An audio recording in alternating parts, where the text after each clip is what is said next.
Hi everybody, this is Matilda and Veronica here, and today we're going to be looking at the roll down on the Cadillac. Just know that obviously you can also do this on the wall unit, or we also call it a tower, or we call it There's a springboard. there's a springboard. I think that's it. There's various names for it. But anyway, Veronica's going to be teaching me the roll down today, and Here we go. Yeah. Okay, so you're going to put your feet up against the tower, or the pipes. The heels are right up against the bottom edge, and the feet are pointing straight up. Her knees can be straight or bent depending on her hamstring length, ideally straight if you have that available. She's going to grab the bar with the hands roughly armpit width apart. You don't want to be too narrow, and of course you don't want to be mega wide, because you want to be able to already at the very beginning start to draw the pinky line into the center of the shoulder joint so that the shoulders are nice and organized. She's going to start in flexion, so she can exhale if she wants and come more forward. There you go. So her head and tailbone energetically are pointing forward. So now, like a ball, she's going to start to inhale to roll herself backwards. Allowing the hip joint to open. She's going to find her neutral position. Exhale to continue to roll out until she unrolls her spine like a carpet. And then she's going to inhale halfway up, or where she gets sticky. Yeah, and then use her exhale to melt her guts to allow her to bend her spine to come back up. And what's really nice about the spring is that those who over-recruit hip flexors, particularly in the quads, this kind of becomes your quad so that you can focus on the movement of the pelvis over the femur, allowing the psoas and iliacus to lengthen. And then when she inhales, and then on her exhale, she's going to keep her tailbone and her head reaching forward and making sure that there's no skidding of the booty, so that she stops once her spine stops. Because what will happen otherwise is that people just pike at their hips and then their butt kind of sticks out. It's not going to hurt them, but we're really trying to open up, especially if you're sticky in your lumbar. I'm going to show you what people love to do. They love to shove their back. Arms are now completely disconnected from the center of their sockets. And by the time they hit, don't let your arms come back in like you can do so well. Drop your head down, and then usually their chin comes up. Okay, so now to get that to not happen, we have to make sure again that the arms are pulled into the center without pinching the blades, and then her head theoretically can be in a neutral position. If they have to pad the head, I'm all for that.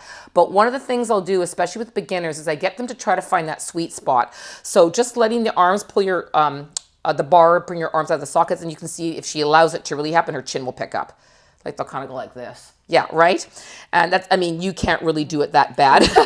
And then she'll squeeze her blades together, which, you know, that's overdoing it too, because we want the shoulder girdle to be, we can say neutral, right? So I'll just get them to do that a few times, like pulling it out, pulling it in, and trying to find that Goldilocks rule. Try to find that sweet spot where they're like, I'm not too far forward, I'm not too far back, I'm right in the center. And you know you're right because you get a little bit of belly tone without having to artificially grip it. Also, you can breathe.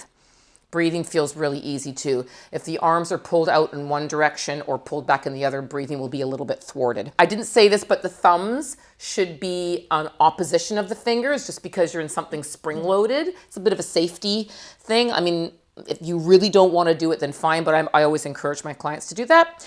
And then on the way up, she's going to inhale to look down towards her feet. She's going to allow that exhale to melt her gut so she can continue to come up and forward.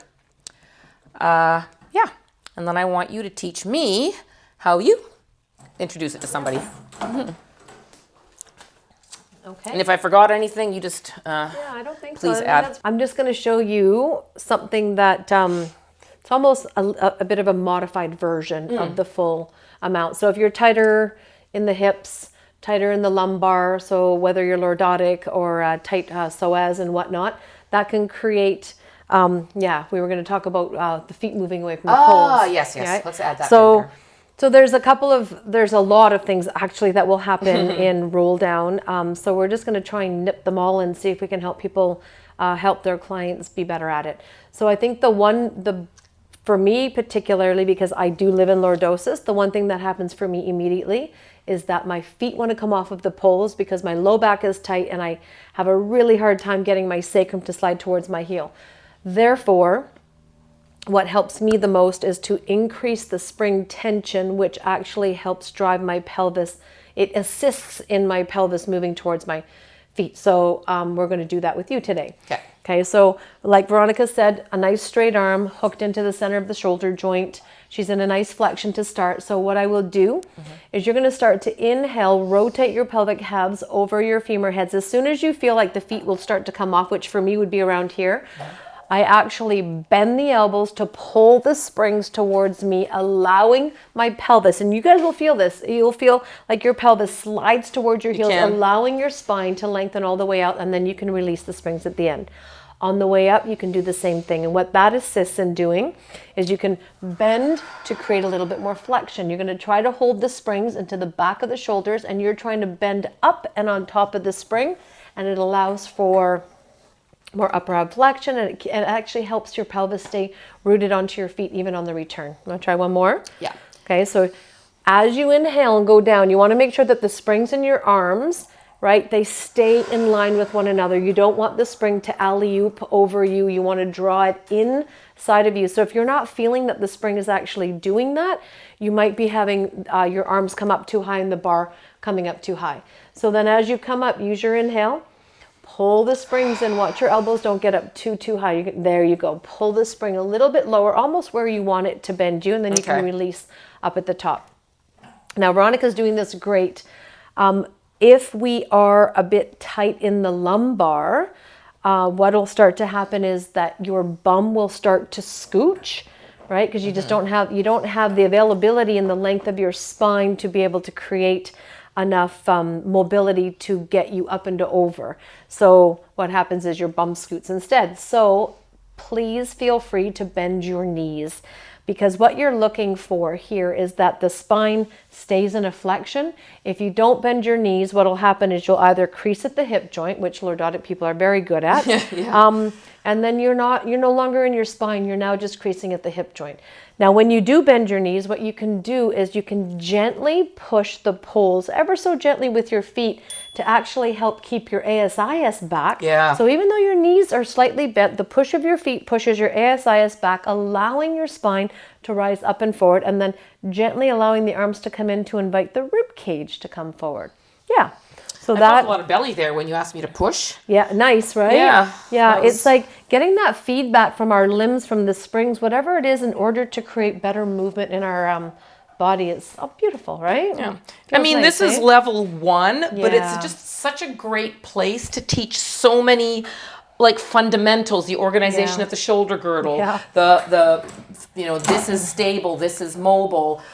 Finding the uniform bend in the spine, breathing. I mean, how often do people on mat roll up and then go, it helps them get that breath pattern as well. I think that's a lot of information. And if you have any questions, please don't forget to put it in the comment box below, and we will answer it ASAP. We'll see you at the next video. Thanks for joining us.